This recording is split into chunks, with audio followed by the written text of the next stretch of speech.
Good afternoon guys, gagawa tayo ng pumpkin soup. So meron na ako ditong butter, garlic, red onion, saka itong ground beef. Yung ground beef guys, optional yan. Pero mas maganda kasi pag may halong beef o kaya chicken ang soup. Sometimes, ang sinasabaw ko dito ay sabaw ng seafood na clams. Pero wala tayong clams ngayon. So, wala muna.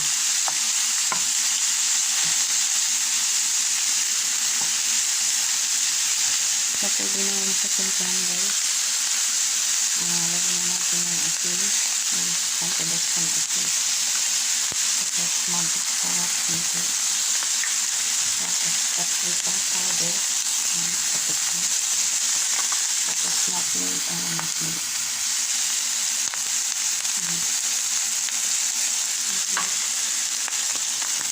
Oh, marami siyang paprika pala. Ito guys, black pepper. Lagyan na lang din natin ang celery. Pampabango. Pampabango yun guys. Kasi kailangan yun kasi gagamit tayo ng cheese. So, pangontra sa arthritis. Ito naman pangdagdag ng red blood cells. Yung capsicum o red blood cells. So, halo na natin. Namuto na agad ang bata guys. Kasi din ako sa tuligan ng konti. Kasi lipat.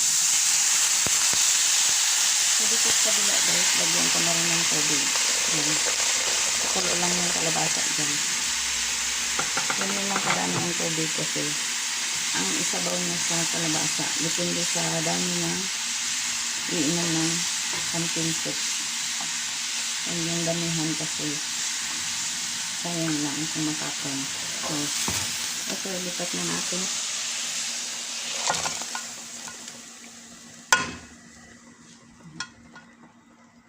So, pakuluin lang po siya guys.